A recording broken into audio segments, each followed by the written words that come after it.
Hello and welcome to another episode of CoCalled. I am one of your hosts, Carlos, and I am actually here in the studio by myself.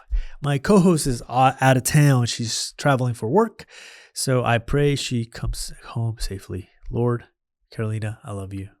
Anyway, I'm sorry for my nasally accent. It makes me sound sexy, I think. We have an amazing episode in store for you today. We sat down with Piero and Aldana Del Risco. Honestly, what a phenomenal couple. I enjoyed the conversation so much. I enjoyed the transparency. I enjoyed the genuineness. And I honestly enjoyed their company. I think we became best friends. I don't know, maybe. But we dive into bankruptcy, babies, pregnancies, ups and downs in life, failed businesses. I mean, all of the above. Honestly, I love that Piero and Aldana were so transparent and so vulnerable in the conversation. I learned so much, and I know you will too. So we didn't even have an official start to the conversation. We just started rolling. I told the producer, hey, start rolling, and you're going to jump straight into how Piero met Aldana. So without further ado, just remember, like, share, subscribe, and send us anything that you'd like to talk about. Until next time. Yeah, like her father was kind of like the director of the TV station or network where my father and my uncle had a TV show. And like I remember one day she was on TV and she was a host. She had a kids show. Okay. Yeah, she was a host. And like since I come from a family of artists and people who worked on TV and whatnot, and I had never met like a girl that I liked, like, and that was part of the industry or something like that, and it would therefore understand my world. And like I suddenly start seeing this gorgeous girl on TV, and I'm like, whoa. What's this? And she's part of that studio where my family is like kind of involved, and I'm like, okay, so I need to meet her. And and it's like obviously it came a moment where I started seeing her outside, like in malls and shopping malls and stuff. But one day we went to the studio where they all worked, and I'm like, oh man, there she is. And I was there. Yeah. And I was like, I need to talk to her. Like I need to. So I leaned on to her. I'm like, do you like this artist, La Leita, singing? And she was like, she looked at me. She was like, she went away. And she I was 13. Yeah, I was 13. I was, like, I don't know what's going on. And like, and my uncle, who I swear, I had never told him anything about her. But he saw you, like he saw like maybe the way I looked at her. He was saying goodbye to her family and stuff, and I was like looking from afar. He was like, Piero, come here. And I'm like, what? He's like, so this is my nephew Piero, who's totally in love with your daughter. Oh, out of the freaking and I'm like, Dad, I was like, I'm gonna kill you. Yeah, and I'm like, okay, yeah, well, he's right, but no, dude, no, that's not the way. And I'm like, hey. It was like a circle, you know, when everyone is watching put you, like, on the spot. Put me on the spot, and I'm like, o sea, hey. el mensaje que yo tengo ahora It was like that. I'm like, hey, nice to meet you. I was like, And you were there. Yeah, of course. I mean, he said like, he's my nephew. He's in love with you. And I was right next to my dad. So I was looking at my dad like, I don't know this guy. I was like, so freaked out. Yeah. And like one day, like one of our first dates, when I picked her up, I was with a friend of mine, and she had asked me, "Did you ever see my show?" I'm like, "No, of course not." No, of course not. I don't know. No, I see. Yeah, maybe the commercials and stuff. And like this friend of mine, Aldana jumps into the car and he's like, "Dude, you remember when we saw that show every day?" I'm like, "Dude, hey." No, but you have to tell the truth. You told your mom that you're gonna marry me. Yeah. Oh. No, honestly, I saw Aldana. We're gonna save this. This is gold. What? For the pod. This is amazing stuff. And I saw her on TV, and I was like, she's the most gorgeous girl I've ever met, I've ever seen. It's out of like anything I've seen before, and I was like, I cannot let this go away. I can't let this go away. And like, but anyway, she was too young. I was too young. And anyway, a couple of years went by. I saw her here and there. And like one day I see that she's started like going out. I met her at a bar. I'm like, uh-oh. She started going out.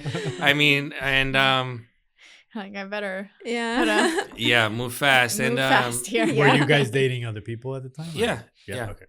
I mean, what are you gonna doesn't date? count, to be honest. It doesn't count, but like in your head, you are. Of yeah, of course. And so one day, me and my brother, we had a terrible accident, and I don't remember much because I got a concussion and I went unconscious. So I just remember like the last thing I remember was like half an hour, 20 minutes before the accident, and like 2 hours afterwards where I was in the hospital.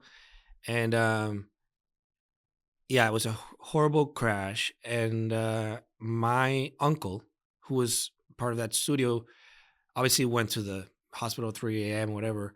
And when he got into his office on a Saturday morning, he had a meeting with Aldana's father. Dad, yeah.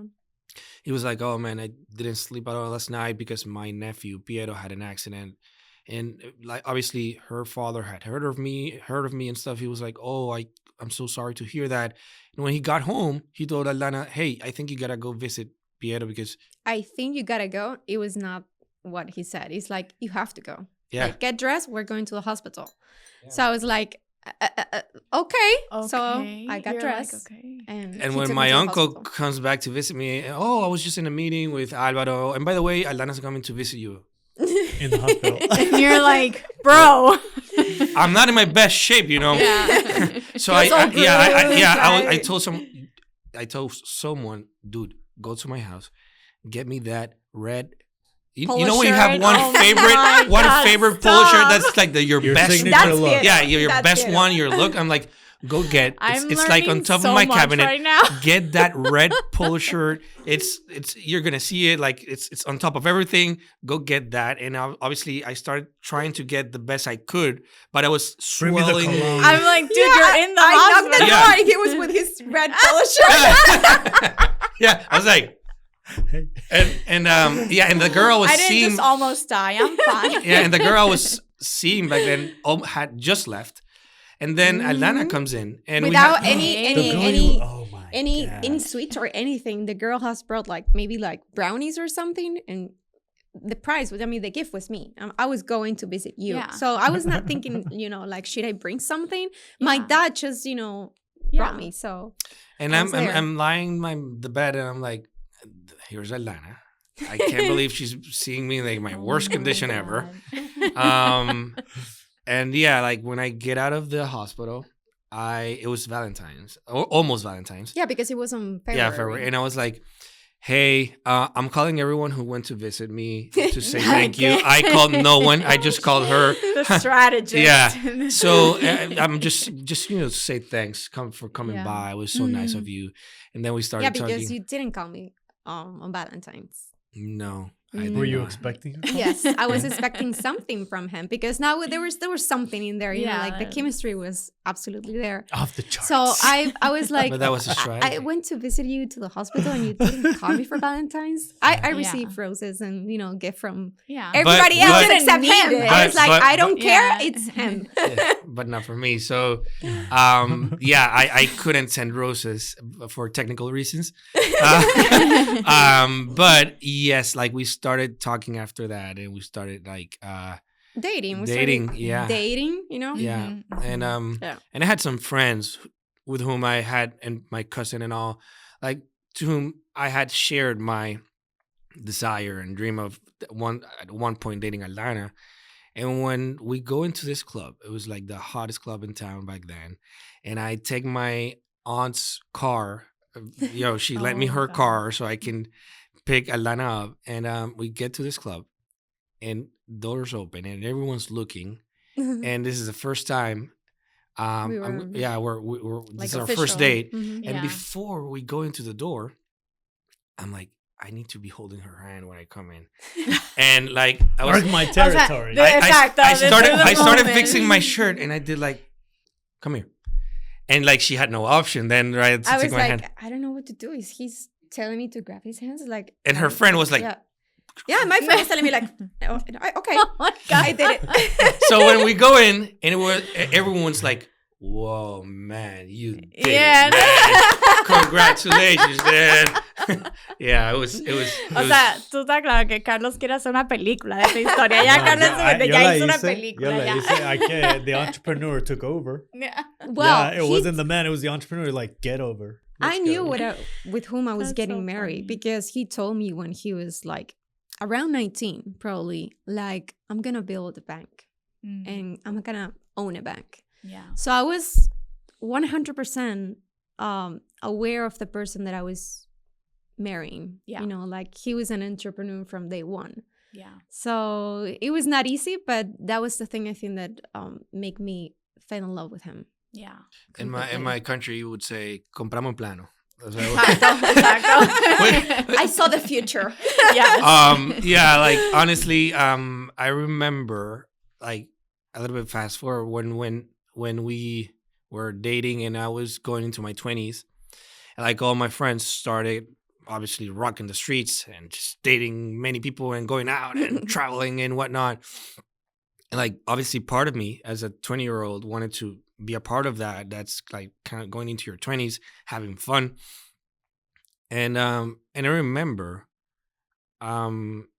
sharing with one of my friends, my childhood friends. I was telling him, look, I don't know, but I feel that if I do break up with Aldana now and like start to live my 20s and just do whatever I want and get out of a relationship, enjoy life, quote unquote. Whenever I want to come back and marry her, she's not gonna be there. And like the promise of 10 years of fun or 8 years of fun are not worth the risk of not having her when that time comes.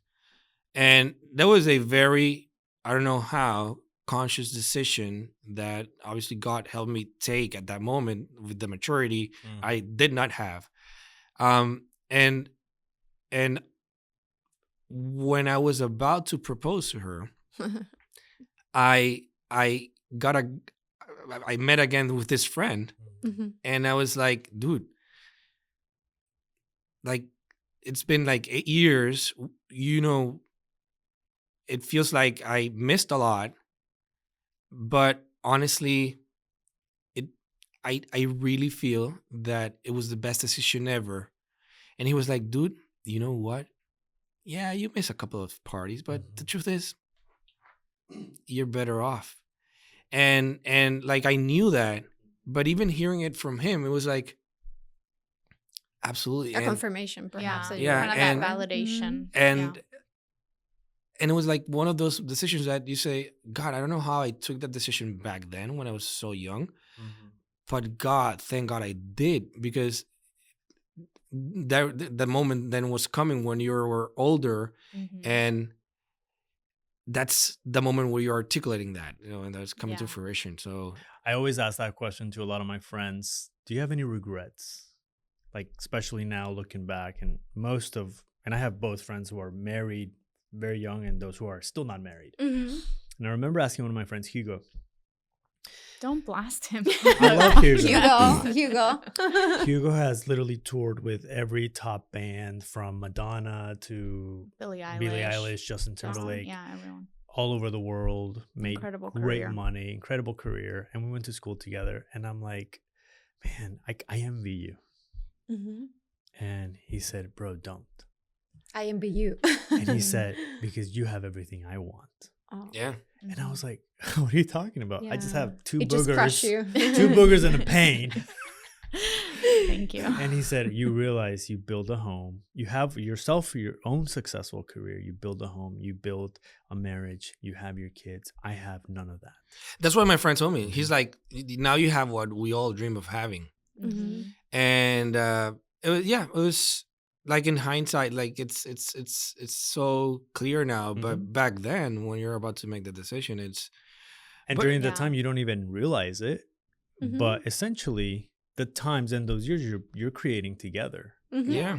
So go 2 decades, 1 decade over, and it's like, man, we really built everything together. And what I hear from your relationship is that you started dreaming very young, which is so beautiful to hear and so refreshing to hear, especially with a lot of the couples that are here on CoCalled. It's like they start at a very young age to dream and see what the calling's going to be. You knew he was going to be an entrepreneur and own a bank. Absolutely. And now he owns an international bank. I always had this feeling of certainty in that I wanted to do something big, that I had big dreams. I had big ambitions.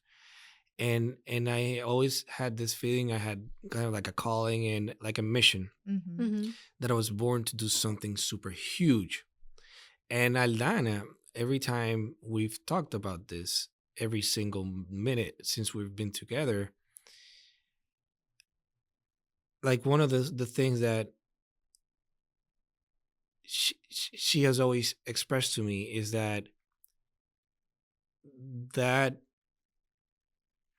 courage of going after what you really love, regardless if it's her type of thing, if it's not, if it's her line of business, if it's not, if it's something she knows about, if it's not, but just the willingness to go after that dream. I think that has been kind of like a key thread. It was like the connector for both of us. Like he's very courageous, and I truly admire that a lot from him, you know.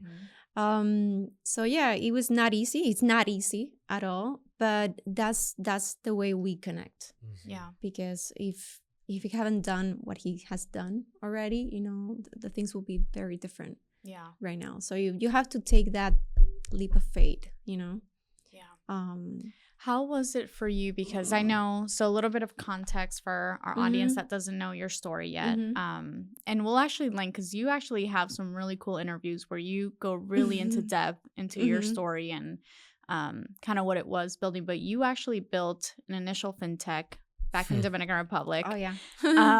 Which is now, I'm sure you probably still kind of cringe a little, but I think it's really laid the foundation to where you are today. But I know at the time, it was probably the hardest thing. And I think it's one of those things that, especially in marriage, will either make it or break it. I think you probably, from the outside people looking in, would probably think things like, hey, no problem if you leave him. You have every right to not stand beside him. All the different comments I can only imagine, especially in a country like Dominican Republic that is, you know, country club. A small, it's a small lake, right? Big fishes in small lakes. And so it's just a magnifying glass into every single situation.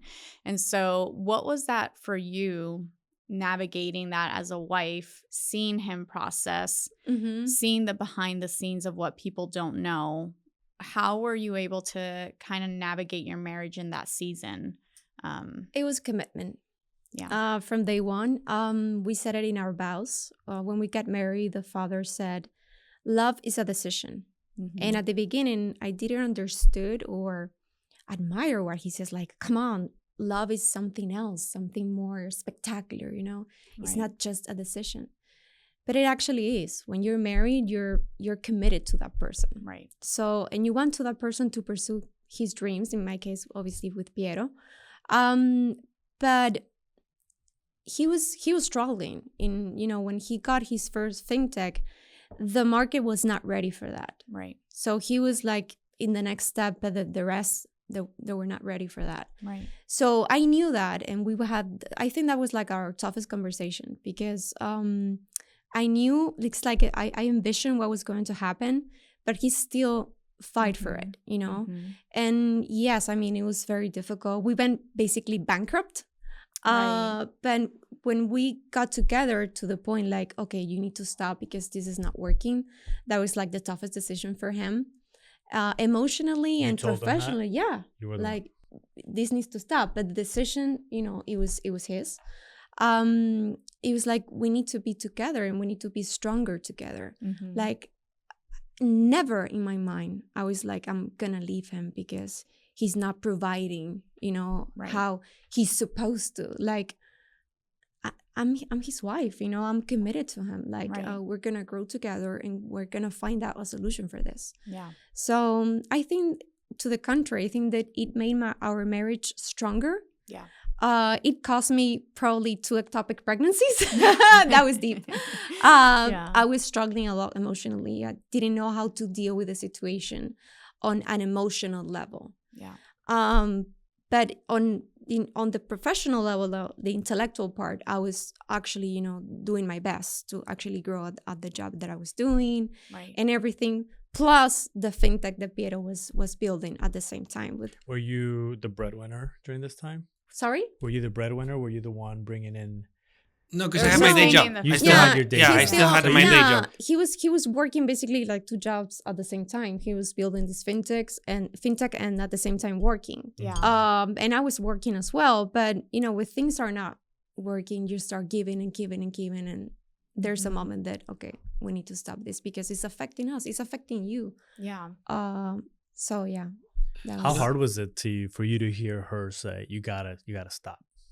So, first of all, that experience was one of the worst experiences I had in my life. It destroyed me emotionally and in many other fronts. And I remember having panic attacks, and Aldana was suffering because I was suffering. She was seeing me suffering, and you can feel the, like, how anxious she was getting, how stressed she was getting because she couldn't do anything about it.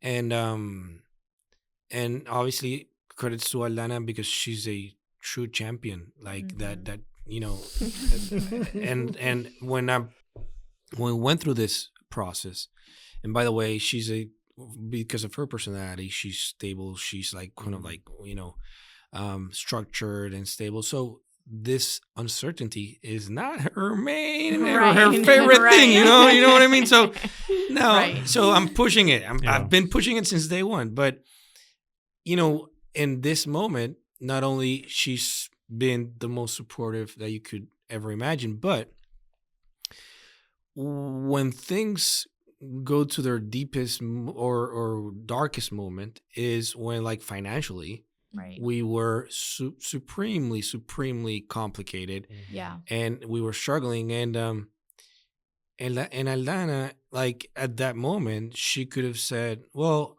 I'm out. This is Piero, and that's Aldana. Yeah. Yes. This is literally Carolina. Like, hold on. This is We're going down. No, and like Aldana at that moment, she could have said, dude, I'm out. Yeah. Yeah. Take care. Good luck. And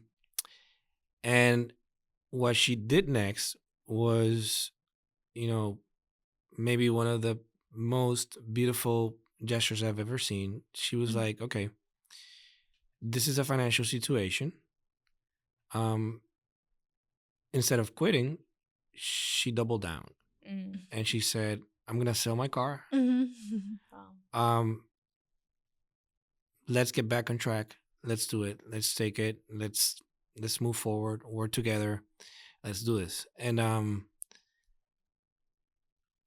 remember when she said that, recently, like a week before, I had a friend who had gone through a similar situation. And at that moment, like, his wife, now ex-wife, said, yeah, I don't care. I got to change my car. And look at the contrast. And I'm like, Jesus Christ. So anyway, it is a big part of Aldana, of who she is as a person, as a human being, and also a testament to her principles, her values, her constitution as a person, and her strength, right? So and let alone her love towards me. So it was an incredible moment. It was a renaissance in many ways. And so yeah, we got out of that one. But totally alone. I mean, our families didn't know what was going. Oh yeah, we were going through. So you navigated. Oh no, Aldana, like a bomb can go off, and she's like, poof, she's cool. Yeah, like there's some people like me, like something happened, and then to the rest of the family, I'm like, this happened. Yeah, Aldana, she's. Like, I was on a roll, you know. We really are. I am Piero in this relationship. And here's the thing, and here's advice for our audience, which I just gave this advice to a client yesterday. Don't expose your dirty laundry. Yeah. What happens at home needs to stay at home. Yeah. Yes. No one needs to know that you're going bankrupt. Exactly. In a healthy dude, but way, I'm gonna tell you, but you know what? You need yes. But like one of the things you say, like, well, it's your mom, it's your dad, it's my mom, it's whatever. Like, no, not even that. Like for her, right, because I knew that my dad and my mom will have some sort of reaction. Yeah. And you know, they told me how to deal with this. Yeah. You know, Yeah. I was like prepared, like I was educated, like we were going through this, but this is not our chapter. This is not our story. We got to move on, right? And we have to do everything that is necessary to move on. Right. So I'm a fixer. You Yeah. know, that's my type of personality. So let's fix this. Yeah. For me, it was fun, Right. to be honest. I mean, it was not something that I regret. I think that regrets are a waste of time. Yeah. Absolutely. That's so I true. think nothing ever goes to waste. No. Yeah. Every experience you go Yeah. through. And God has shown me that everything that you plan and sometimes doesn't go exactly as you plan in your mind, as your heart maybe desires, it's much better because that plan takes you, you know, to different places. Yeah. And you start evolving and you have a different maturity as a person. Yeah. That never before. And the same with Victoria, you know, that we got the diagnosis. It's not, we're here. It's like, I didn't plan to have an autistic daughter. And nonetheless, she has shown me so much. Yes. You know, like. Yeah. But like after that period, obviously a time of mourning came. Like, and this is very important, like for businesses, when everyone like is listening out there, like, look, after you shut down your business, if your business failed or whatever happened, there's a mourning period, and that's okay. Yeah. Yeah. And the PTSD. I think as well. not only okay, but I would even say necessary. yes, and like so, and should you get help, don't be afraid of doing so. Mm-hmm. Like in my case, obviously I had the support of Aldana and my family, and everyone was amazing, and but it was super hard. But anyway, we got through it. And you know, at one point we started saying, okay, it was kind of like weird because in my mind, I knew I was going to get back in the game at some point. Right. It's actually an easy I choice. knew that also. It's actually, no, it's actually an easy choice. It's I actually an knew easy that. choice because in my mind, the truth is I don't have options. Yeah. So it's an easy choice. You're structured that way. Yeah. So Right. anyway, fast forward, we get That was, like, this nervous desire of getting a bigger stage and just finding like this bigger audience and doing bigger things. And anyway, we start looking to move out of the DR, Right. and we started looking into Europe. Before you jump into that, I really want to go back and you went through a mourning stage. Yeah. Mm-hmm. And because you built a dream as you were working 2 jobs, you're hustling. Did you go through a depression? Like, did you go through? Yes. How did you navigate, especially individually and as a couple, like that dark season? Because nobody talks about like, and I know I considered, you know, death, or I considered this, or I considered that. Like, No, and this is very important. And so yes, panic attacks, yes, all of that. Sleeping pills. Yeah, Because but you couldn't sleep. yes, I got to. I don't know if it's technically that. I'm assuming 100% it's that, but since no doctor ever told me formally that it was that, but I'm sure it was the closest thing to a depression. Right. But yeah, I felt insecure. I felt afraid. I felt worthless. I felt like all those things that, you know, you feel when honestly you're the worst version of yourself. Mm-hmm. Like when you're the healthiest version of yourself, the good things flourish, but when you're the unhealthiest version of yourself, the worst things flourish. Right. So, and when you are at that dark spot, that's when you gotta kind of like ignore those silly thoughts, because that's not you speaking. That's some crazy thought speaking, and that's maybe the ego or whatever you want to call it. So I started reading a bunch of books. I like formally started prepping myself to build that thicker skin and to find that meaning and to make sure I was able to control my own thoughts, my mind, and my emotions, because I was gonna get back in the game. And when I went back, I needed to have the strength. So I went training. I took my mind on a training phase, and I went on a reading spree. He prepared his soul. He was listening to audiobooks all the time. Yeah, I don't read. I just do audiobooks. That's what works for me. So if you're out there listening and you do audiobooks, I'm with you. That's it's totally acceptable. Listener. Yeah. So, and I started working out in the gym while listening to an audiobook, and I cracked that hack that works worked beautifully. So I started preparing myself. And at one point, we get an amazing news. Like, those are the things that God sends you. Like, hey, okay, here you go. I get a call from Scotiabank, which is a global institution. They're saying, like, we need, like, literally, that description was made for me. And there's this they were looking for a head of the digital factory for Caribbean and Central America. And check this out. I have an email like 10 years before. And I kid you not, I have that email. Like 7 years before or 10 years before, I took this crazy cold email, and because I saw this concept called digital factory, it was like 6 years before.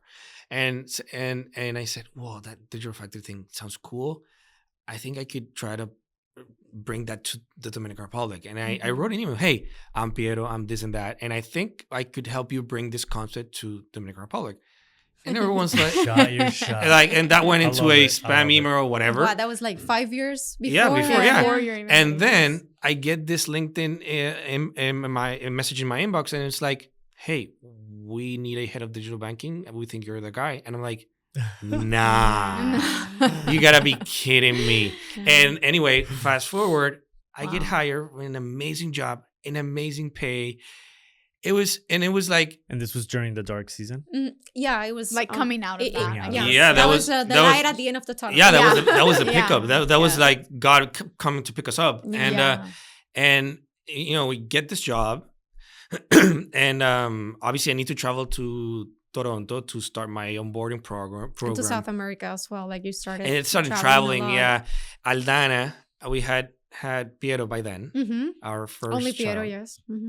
And we were in Toronto, and Aldana was going through a very tough moment. And I don't know if you want to. Yeah, that was my second ectopic pregnancy. That was the way my body was dealing with all the stress. Yeah. So yes, I got the diagnosis on November, and you were traveling by then. So I went through that process, basically, me and my mom alone. Oh wow. So I didn't grieve at all, and that. This is the second. The second one, yeah. It was in the same year, but my second. So this is before your son. No. So we had Piero, and then when we tried to, we stared trying for our second. I got pregnant right away, but it was an ectopic pregnancy. Yeah. So it was like, what? So she got surgery, and it was a very tough moment, but it was quick, and it was in the middle of the storm of the financial thing. It was in the right. I saw my card, and the next day I was having surgery. Yeah, it was like a movie. Yeah, it was like I was like, God, dude. Yeah, You're like, hey, throw us a bone. Hey, we're here, you know. I saw the car, and next day it was May 2nd, and I got the surgery. So so fast forward, then we try again, and guess what? A second ectopic, and that's when it hits you. Like, your brain now starts going, so I'm not gonna have a second child. We're not gonna I was not well, and I was not fixing myself. Right. I was trying to be strong, to be brave, and I was not grieving I was not dealing with my own. In addition to the stress of your work. Exactly. Right. Like, I was up to here. Yeah. You know, and giving my 300%. I Right. See you. I know, buddy. No, Aldana, she's very strong, and Yeah. she takes in a lot, Yeah. and she just battles through. And I was not allowing myself to be vulnerable at that time because what I believe that I needed to be strong for Piero because he was dealing with his own stuff. Course. And I think that's important, especially when, again, I always say this, God sends us in pairs. When one's down, one's up, and one needs to keep rowing because the ship needs to keep going. Yeah. And that's why it's so beautiful to see the counter to who the other person is. But we were just putting dust under the carpet. Right. You know? Yeah. It was just, we were putting things there and we were not communicating that those emotions, and that affected us as a couple. Obviously, and when you weren't communicating because you chose we not to. were not communicating, not because we chose to, because it was just life. We have to fix this. We have to Right. move We just forward. have to move We don't on. have time to deal Conceal, with don't this. feel. Let's keep moving. Yeah. Let's keep Conceal, moving. don't I mean, feel. we were okay, but deep inside there was something that were kind of like disconnecting us. And nonetheless, like when they come to visit me in Canada, like we had this beautiful month where with the three of us were together. It was Piero my kid still remembers that with such great, beautiful. It's a core memory. He's like, when are we going back to Toronto? And like the snow, we went skiing for the first time. And I was having like this dream come true of having like my family and the snow and stuff. So it's a beautiful moment. And boom, pandemic hit. Yeah. And like we go back to the office. Wow, guys, you're just one after the other and there. It's a roller coaster. Right. And we were so thankful that both of us had these amazing jobs, of course, during the pandemic. So we went back to we went to we were at home. We built an office because we were, when we realized that the pandemic was not going to over. And by the way, Aldana and I, we always said we could never ever work together because we would surely not get along, right? So we always said we would never work together. Like it was super clear, right? So suddenly we're in this same studio at the house where we prepared as our home office, and it turns out we were like next to each other, and it was like the only thing that got in the way was like shh. I'm on the phone. Yeah. It's my turn now. It's my turn now. So, because I gotta unmute myself. So other than that, it was great. And it was like at the end of the day, we were like, okay, how was your day? And we were right next to each other. But it's like we didn't have a conversation or anything because we were totally still so and like the rest of the world consuming lots of wine. Like during the pandemic, there was I remember. It was like it was a good moment. So anyway, the pandemic was super hard, but at the same time, we felt super blessed. Yeah. Like even her dad and all other businesses in the country were struggling because everyone was shut down. But somehow it really felt like, and I was like in digital banking, so it was supremely stressed. I remember sitting down at 7 a.m. and getting up at 7 p.m. just to bathe my kid, put him to bed, and go back until 11 p.m.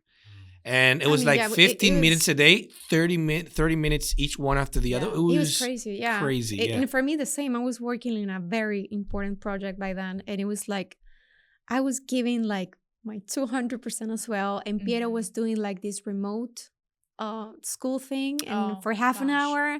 And I didn't have any help, like sometimes with him. So he was like the true warrior in that season, Pierito.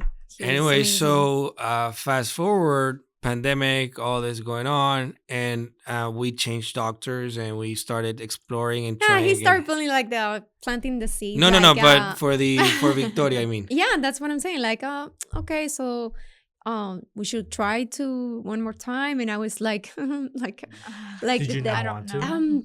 I was so afraid. Yeah. Because you hadn't dealt with that emotional exactly. part, right? And at this moment, like the doctor said, well, you guys can try IV or IVF. IVF or whatever. And I was no way.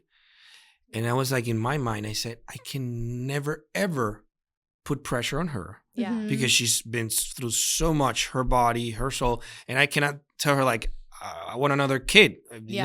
But obviously deep down inside, I'm dying because it was like, and I remember, I don't know, it was a friend or someone. I was like, I'm afraid of not having my 2 kids that I always dreamed of. It was Christian. You and like this someone told me, don't worry, you'll have. And I'm like, well, at this moment, no, it doesn't seem like it. So we started. We changed doctors. And this new doctor, who was like the coolest guy ever, was like, everything's going to be all right. And like Aldana goes to the bathroom at one point, and I'm like, dude, really, tell me, is there something wrong? Like, tell me, what level with me. Level of me. And he's like, it's just her mind. It's just blocked. It's just, you'll see. Everything's because all our exams were okay. It was, my ectopic pregnancy was not like a fertility issue. Right. It was basically just stress. Yeah. So I had a lot of blame, you know. It was like in my head, it was me. I did this because I couldn't cope with the situation that we were having. I was not processing well. So for me, it was very difficult because everything was on me. Yeah. And I take that very serious. Yeah, that's a lot of pressure.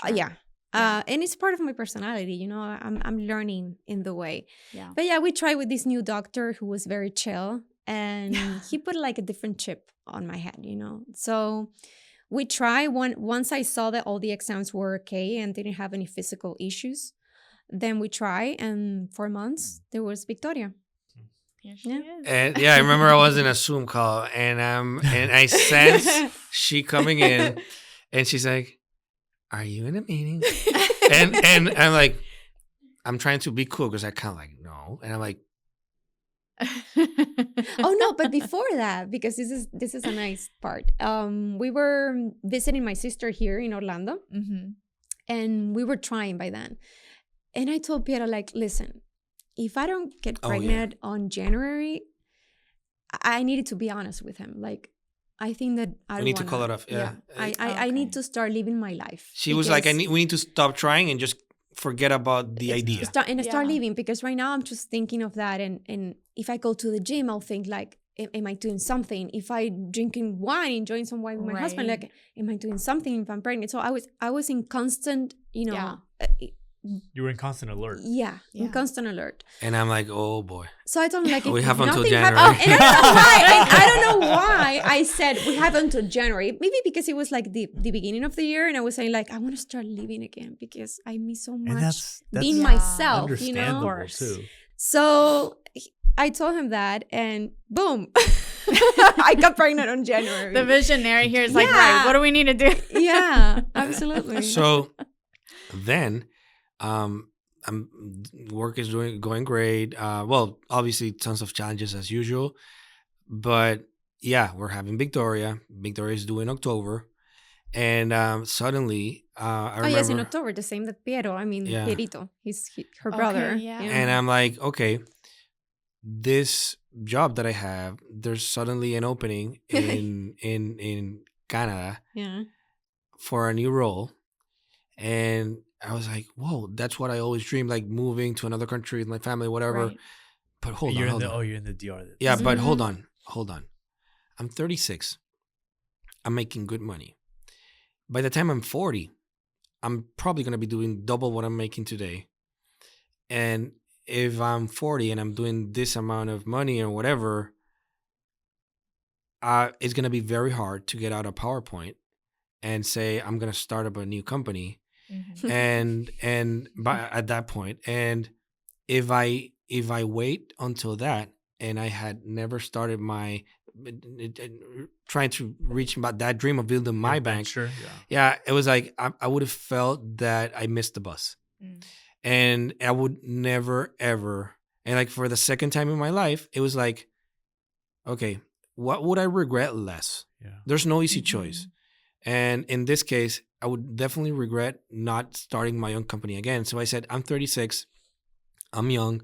Like if the contrarian thing to do is, the safe thing to do is continue to grow, get another job, or get the same job, keep growing. Stability and making more money. Slowly, and I did the contrarian thing. I said, but if I quit now and actually try to do my thing and it doesn't work, I can still come back. I'm still young. So the entrepreneur just kick in. Yeah. and Stronger than so, ever. but we had never opened that box again. Right, of course. So from bankruptcy Yeah. to this point, Like, how long has it been?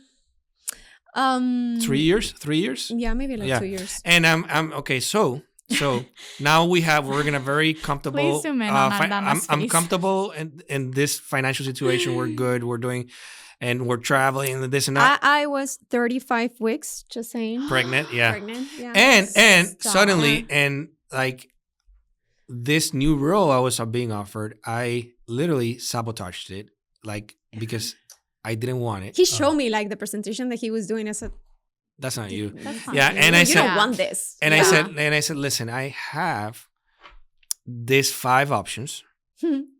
One is like this job in Toronto, this job in Dominican Republic. I have this consulting agency. I think I could do it. Consulting is really good, and it's Yeah. and I actually did some homework. Yeah. And there's this other thing, silly thing that I could do, but it's a new new bank startup. for Latinos in the US. It's a new startup. Oh, it's another domain. But I have these other 4 things. It's so Stay. steady. She's like, I was about to have Victoria, it was like Right. my hormones were like yeah, Yeah. and like little by little, I start eliminating options, and like and I called a couple of guys, BCs and whatnot, and said, "Listen, I'm thinking about starting to do this. What do you think?"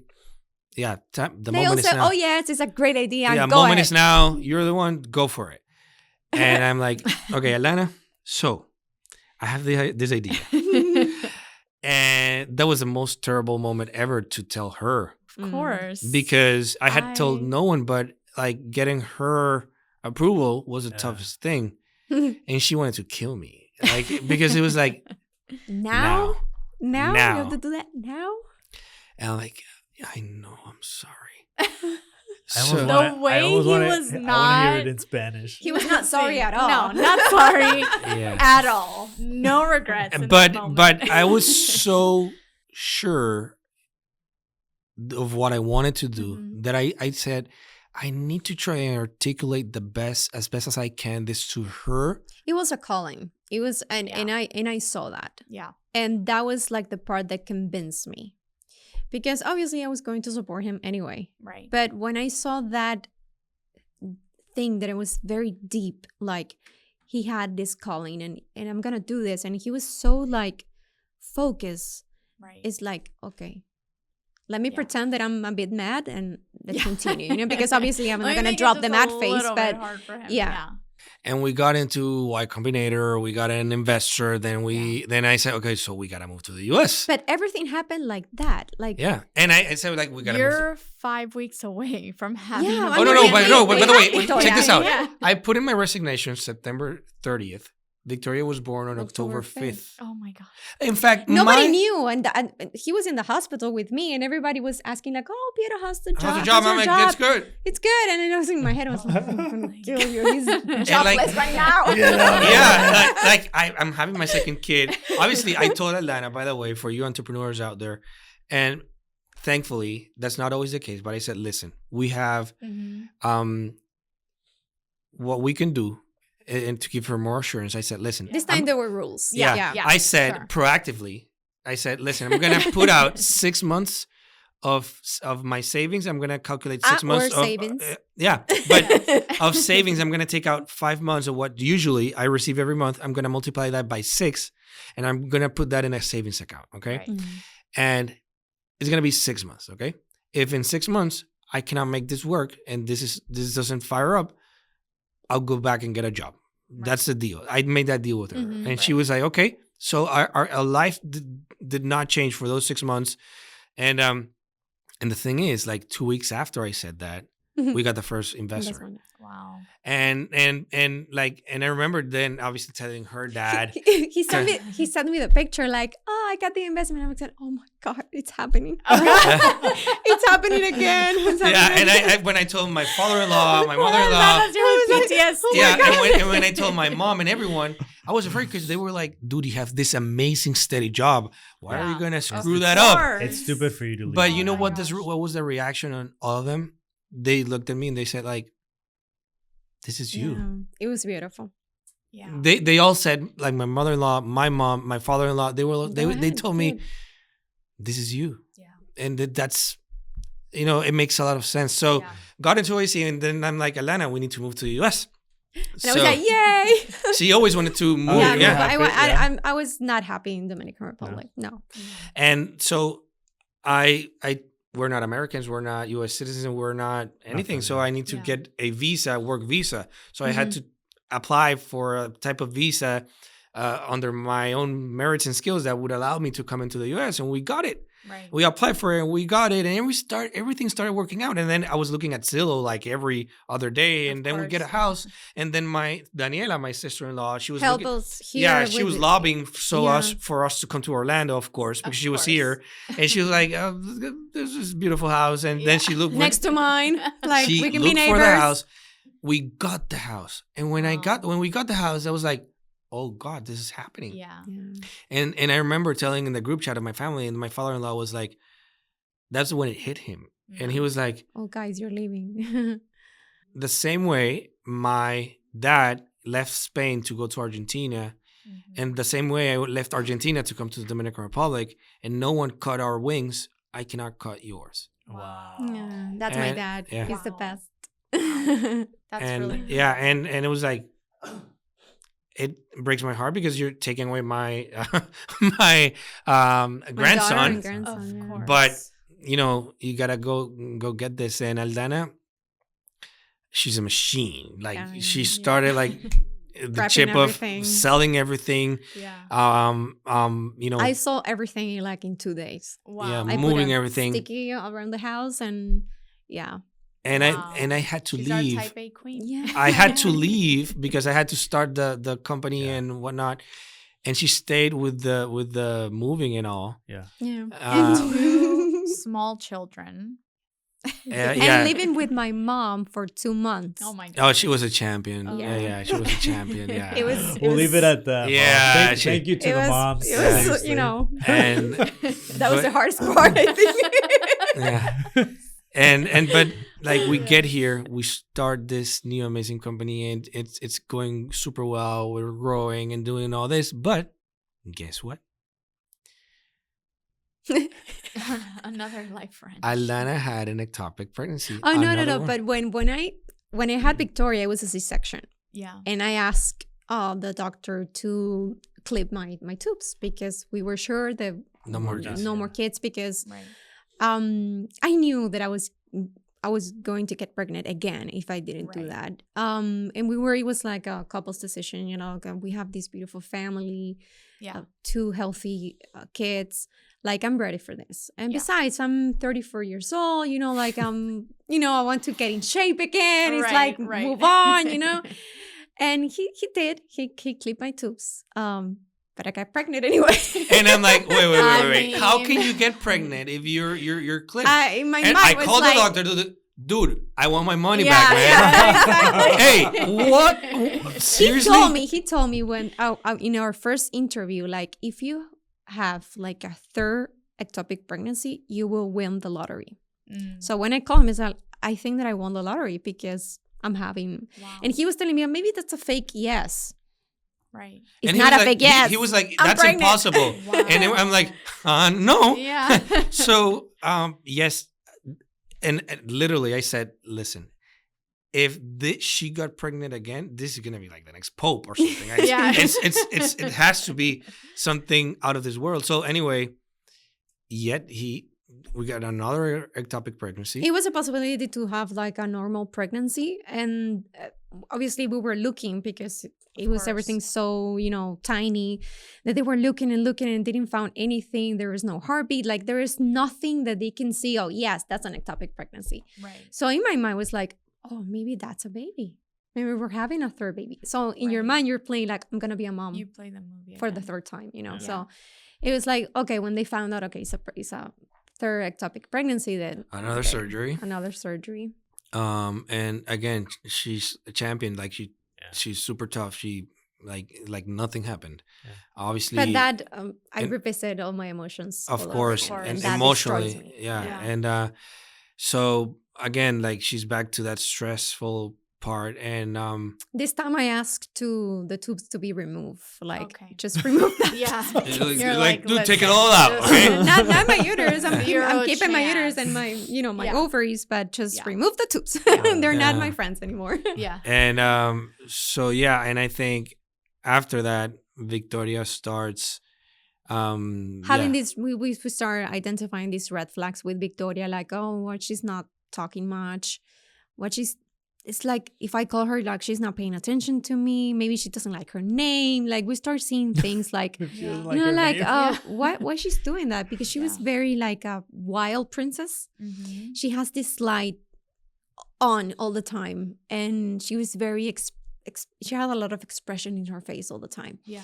So we start noticing like she was like turning herself off. Mm-hmm. And my sister told me like, Aldana, I think there are some red flags for autism. You should go to the doctor. How was that when you heard the word? The word. Because again, to our listeners and viewers, you all know that we have a son in the spectrum that has autism, and it was not easy to hear. Yeah. There's something going on. Especially with the first one. Yeah. Because Victoria was my second. And so I knew like how to compare them, like for the milestones. Right. And Victoria was checking in with all her milestones except the one that it's like the talking part, you know, like the speech part.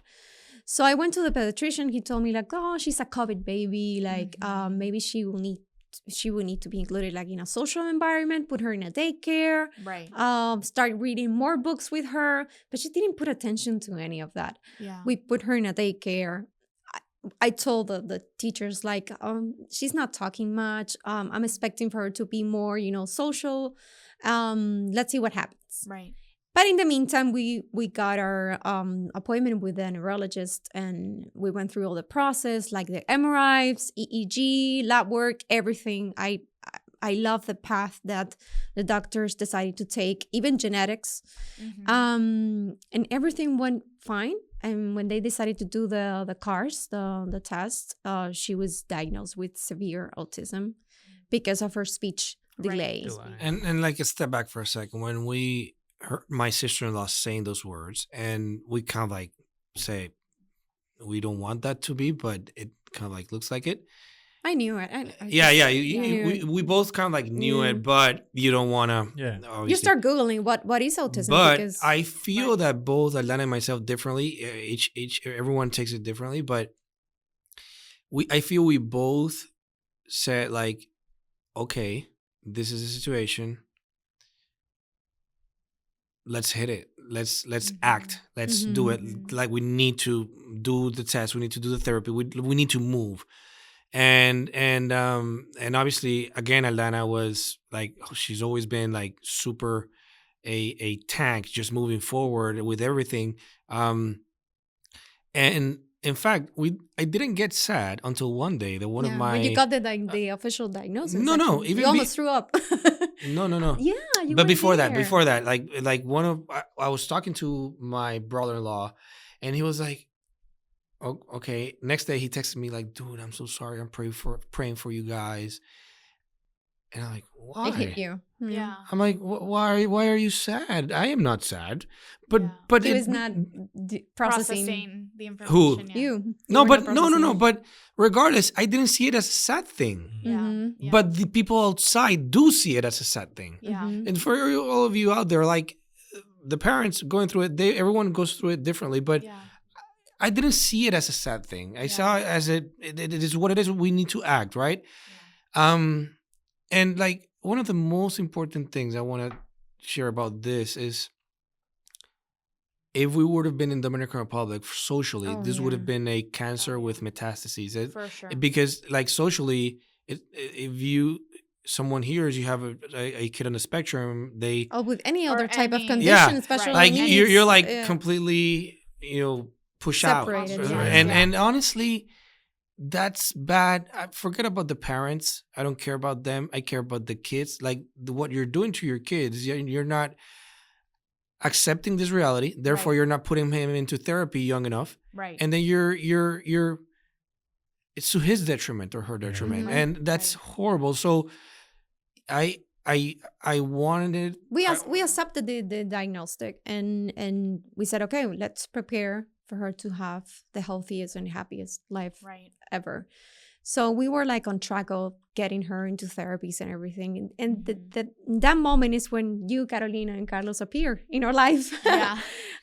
We have your cousin as a friend, and we suddenly, you met Piero and the diagnosis, and well, Ralph, which is your cousin, Piero was looking for a beautiful place where he can do some podcasts. Yeah. So continue. Yeah. So I remember, and I was looking for like to create media for the company, like short videos and podcasts and whatnot. So when I get introduced to Caro, which obviously we're Dominicans, and we obviously connected through a common friend, or her cousin, which is a friend of ours.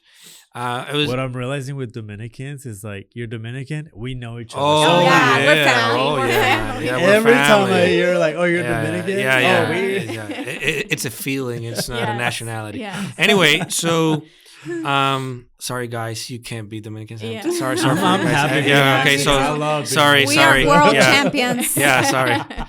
Anyway, I meet Carolina downstairs, and she's like, "Well, yeah, this is our studio, whatever." And we start like small talking through like where you live, whatever.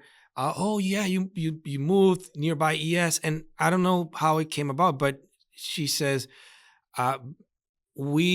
this was our life, but something changed, and like she referenced her son, and I was like, wait. And that's when obviously she tells me that your son is in the spectrum, and I'm like, wait. We just got and that's when it all started. Like that's when we started not only telling Aldana about the studio, which we loved. I wanted her to be. He said, "Oh my God, the studio, Aldana, you'll go crazy. It's amazing." But I met Carolina, and guess what? She has an autistic son. So I said, "Oh no, you need to put me in contact with her." Yes. And you've been, I'm going to say it here because you've been like a blessing. You were like my mentor in this thing. And I think that it's not like a coincidence. I think that God put you in this path because I didn't know where to start. Like you are Googling, you're on a waiting list, but then you gave me like an Excel with all the things that I needed to know, all these contacts that you share with me, and all your experience, and you helped me out so much. But especially you were there for me when I needed the most. So thank you for that. You're so welcome. I know that I have you. Yes. That you have more experience than me on this because we have to have each other. Yes. And this is what, I say this all the time. It's so easy for me to pay it forward because that's what someone did for me. And it's a chain. It's a chain. And in this community, it's hard. There's so much information, and you guys know this. There's so much information, and it's really special when you can link arms with someone who's already been there and who can just give you that guidance, and not just the guidance, but the non-judgmental support of like, we know what you're going through. I mean, I remember our first conversation, we sat at Starbucks for like 3 hours and we could have talked forever because, there's this kindred spirit. There's this experience now connecting us that unless you're living it, you really just don't understand. You almost become part of the same team. And immediately it's like more than family. We're like, I'm with you. Because even with family, they don't understand. They don't understand, and sometimes they say things like, "Oh, she will get better," she will start talking, and they mean well, but it's like sometimes you get frustrated, Everyone wants to fix things, so there's people want to say, "Oh, blank something nice," but just shut up and like even when you're in a birthday, right? And like no one else will understand you more than someone in the same situation, right? Because it is different. So anyway, and suddenly you start seeing other kids doing things, and it's like damn it, Victoria's not doing it. And but then you start to see the beautiful side, and the comparisons sometimes are also a waste of time. Yes. And so it's very hard, and especially for men as well, because you were telling, your testament, like for me, it was very difficult to accept, like my son has autism. Yeah. And for me, because Victoria is a girl, it's like, am I going to go with her sometime to the beauty salon and to play princess, and to do all this, to sing? Yeah. Am I going to do all that? And oh yes, I'm doing it with her. Yeah. In her way, way. because she's a princess 100%. Aldana one day told me, like, you need to understand that dream you had of that child is different now. Yeah. Mm-hmm. And I'm like walking my daughter down the aisle. Yeah. It's like, I was like, cry. I'm like, is that in jeopardy? Because that cannot be. Yeah. But anyway. But it can be, and it's something that we need to prepare ourselves, because she's going to be who she's going to be. Like, and Victoria has taught me this, and for me has been like the most. She's my master. She's my teacher. She stopped my world. Like, I think she was like a guardian angel, and God sent me her because I needed her. It was the only way to stop killing myself, because it was so detrimental my life at that moment. Yeah. So she put a stop on, and I started seeing things that never seen before, and they were in front of me. So I start feeling like she feels when she puts her hands like that, and she start feeling the wind, the birds, and she's in her own world, but her world is much better than mine. Yeah. And when you start connecting with these kids, it's so special. Yeah. So we are working strongly for her to have like a regular life. Yeah. But we're going through the path where she's gonna have like an extraordinary life, and she's gonna thrive. That's amazing. So, but now for more drama. But wait, there's you more. thought we were done? No. Bring the Kleenex, please. Okay, so this is 2024, December 2023, January 2024. We're getting in a couple of days Victoria's formal diagnosis that she's in the spectrum. Everything is going nuts. Like, everything in our lives is turning around. Like, suddenly we are having family problems. Lana with my family, with like several different relationships. Second, our marriage, it hit like rock bottom. Like, it was like that last drip that broke everything, and everything exploded. Like, the marriage, the family. My company was in the worst venture capital winter ever. We were having these issues with our marriage. We get the Victoria's diagnosis. It was like crazy. every single thing. Everything was going nuts, and we went through a very tough or rough patch, and like, divorce was knocking at our doors. Oh, yeah. wow. And we bad. And with Victoria and whatnot, and the therapies, and like we started doing therapies, and the school where she was, like, they didn't want her there. Yeah. So we had to take get her me off of started that on that school, one. and then we had to put her in therapy, which was kind of like adding insult to injury. Yeah. So anyway, starting 2024, not on the right foot. Yeah. But I God. think 2024 was Yeah. a crappy year for a lot. Yeah, so it's challenge over challenge, challenge over challenge. And we decided to just before quitting, to this commitment that we vowed to, we said, okay, let's do couple therapies again, because we've been through a couple therapies, but they were okay, but they were not like, they didn't help much. We always communicate pretty well, but as we mentioned before, we were dealing with so many things separately and together that everything just exploded on January 2024. So we decided to go to couples therapy. and things were moving better, and we were working out things. We started to communicate better, to learn new techniques as well. And mind you, had we been living in Dominican Republic, like divorce was kind of like more imminent because it's easier for you to move out of the house and stop getting communicating, whatever. So we're here. We got to deal with it. We're in the same house. Or, we got to. So it was a very different scenario with less noise, less interruption, less, people meddling in. Right. Yeah. So. Which was positive, obviously, because it was like in a different scenario. Perhaps things may have gone in a different direction. But yeah, we started this therapy, and Connie, which is fantastic. I don't know how, because when I met her, it's like, oh, she looks so, young delicate and experienced. I'm gonna go over. Are you gonna be able to help us? She's not gonna help us. Yeah. Oh my God! Like, wow, she changed my life. Like, therapy works. Wow. Works, and we recommend it. Even if you don't have any particular issues. Yes. Sometimes you need to find yourself and connect with that emotion. Maybe go to therapy by yourself and let it out, and because sometimes that might affect how you surround yourself with other people, and especially your partner. And check this out. I think Victoria is like our lucky charm. Like our angel, because first of all, she brought Pana, my company, into life. They came together. They were born almost on the same day. That made us move. That made us come to the U.S. The therapies for the spectrum were not going to be possible. We were in Dominican Republic. Just thankfully, thank God we're here. And she has made the biggest transformation I've ever seen in a human being in Aldana.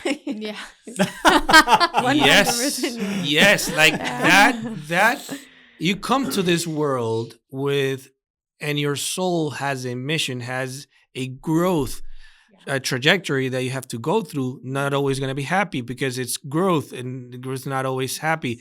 So Aldana needed to make that switch, that evolution within herself. Has nothing to do with the marriage or whatever. And Victoria, and not even the autism. It was like no. And I'm lost. Victoria, it was a personal thing. Yeah, and Victoria was the trigger for her to make that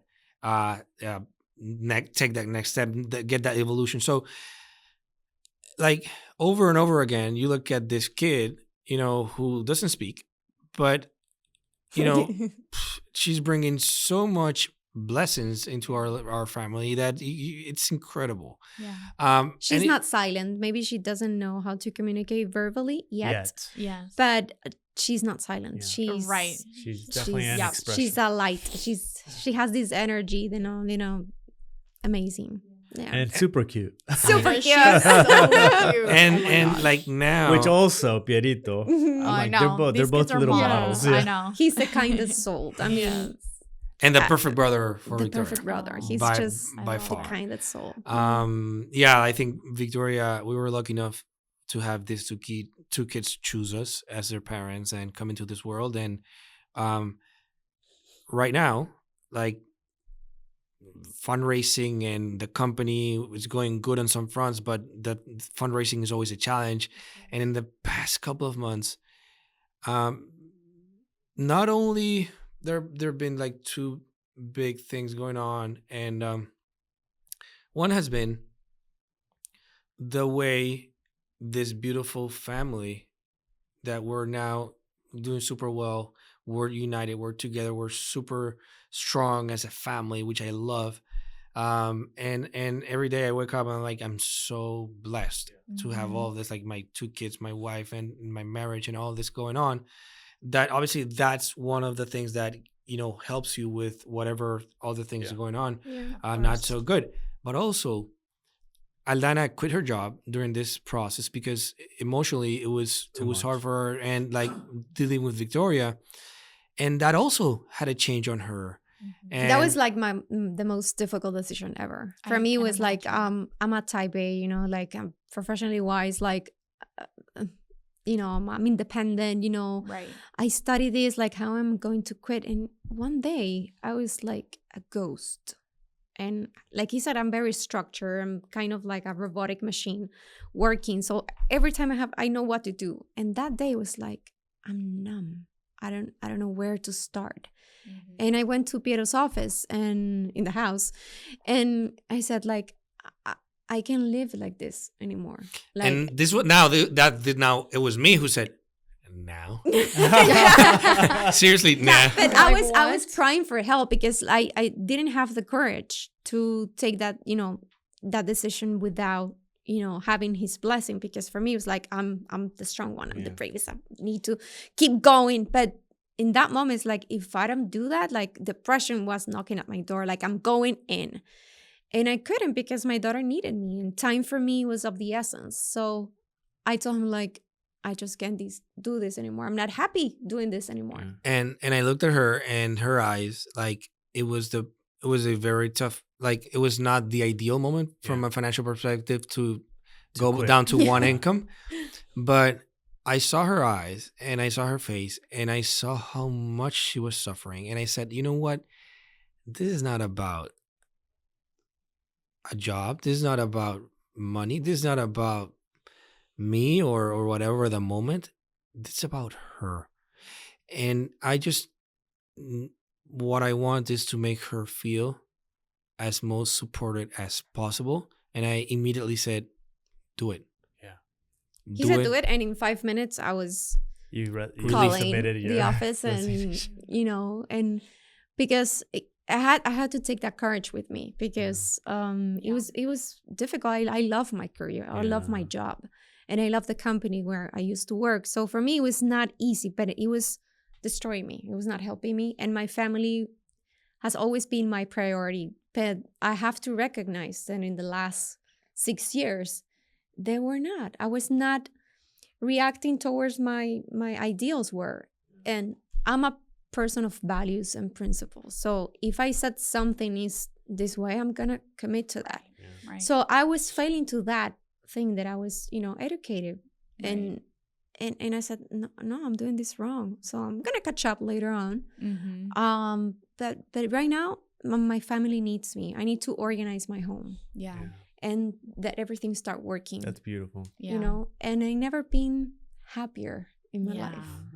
Because I even feel strange. I've been working since I'm 19, right. full time. Right. And every time someone visits us, it's like, I don't have time. I need to be, conference call. I need to review a contract. I need to do this and this. Right. And right now, it's like, I'm free. Yeah. But check this out. She's so immersed with what's going on with Pana in my company. Yeah. And like, for instance, when like there's a bad call with an investor, obviously she's like, who do he think he is? Yeah. Who do he think he is? And I'm like, hold me back. It's okay. This is a stern warning to everyone who's like, I will never work with my spouse. No. I've listened like every 1,000 pitch that Piero has done. Is there a possibility where you might join the Pana team? Yeah. I mean, I'd rather be our family's lawyer than Pana's because it's like he's my client. It's not Pana. So I see it that way. That's amazing. It's so funny. That's really cool. Again, the premise of CoCalled is to hear stories of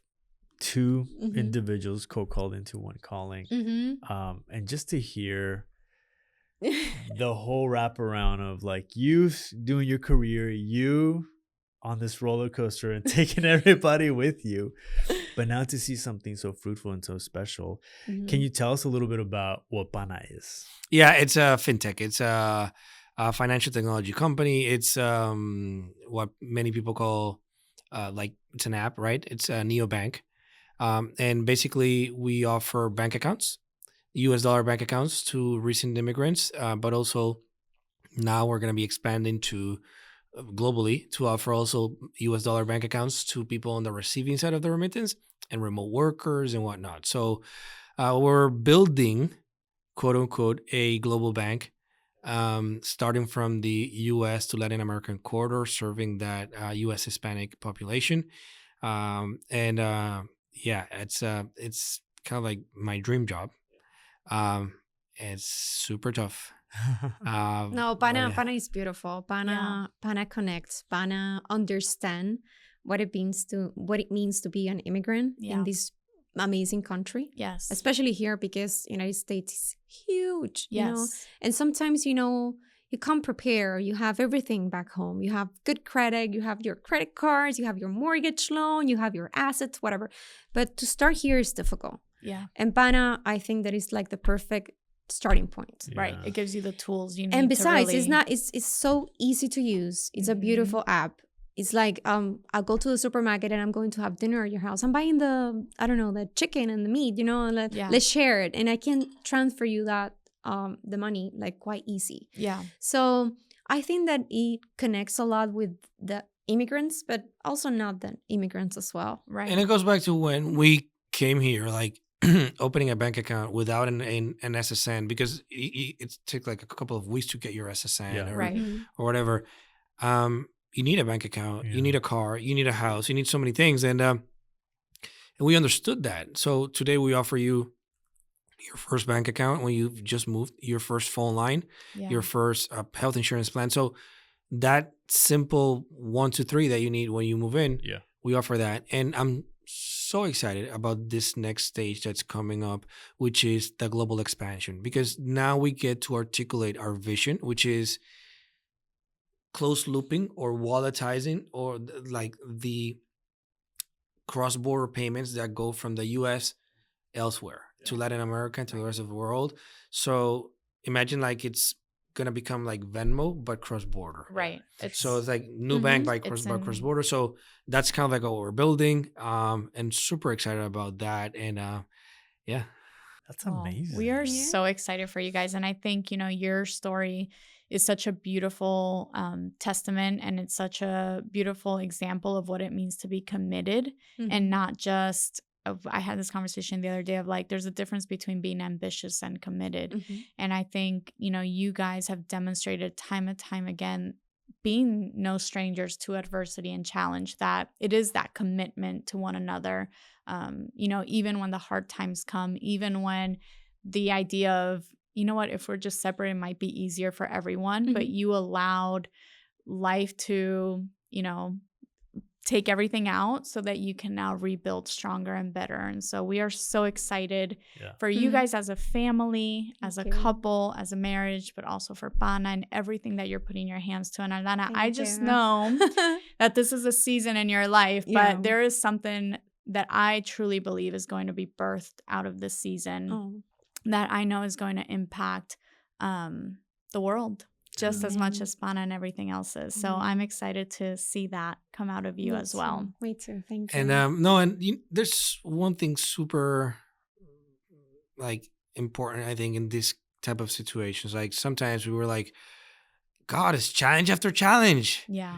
But there are a couple of things I've learned, and I want to put out there. One is like,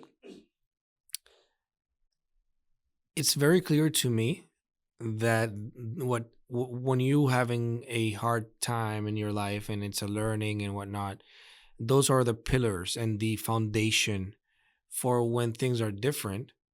And when you're up there and you're having that success or whatever, you have a strong foundation, which was that moment. And the second thing is, imagine everyone eventually gets called to Judgment Day, and they ask you, when you were in the hard situation, what did you do? When you were in the toughest moment ever, what did you do? Like, because that's when the real values come out. Absolutely. And like, I am proud, and I hope to continue this way, to be proud at the end of the day, that no matter how hard this challenging the situation has been, we've kept our cool and we've stayed steady, and like our values are still there, and we have stuck to them. And we, like, at the end of the day, we're gonna look back and I'm gonna be super proud of like the way we dealt with each situation. That legacy that we have, we are building. Building. And you have talked in different episodes, like, be a dreamer doesn't mean you're not a doer and you're not ambitious. You need to prepare yourself, to educate yourself, and marry the person that fits that, that dream with you. Absolutely. I think that's key for every Yeah. young couple that is maybe taking that step in, marriage. Yeah. And it sounds like in your case, who you married was the most important decision in your life. I mean, this could have, like you very well said, could have gone very differently if you were married with the wrong person. Yeah. Absolutely. And it sounds like you guys are winning at the things that count. So Hay que comprar un plano.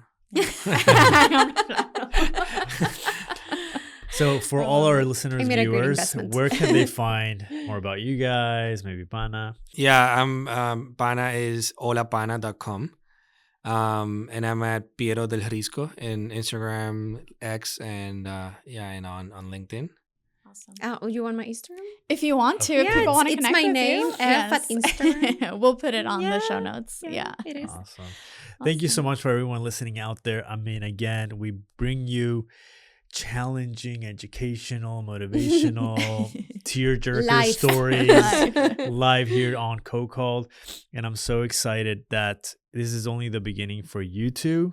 And I mean, I know you said you started 2024 on a bad note, but look where you are now in 2025. No regrets. Is only the beginning. No regrets. 2024 was a blessing. Nothing goes to waste. Everything is a lesson, and we just keep growing.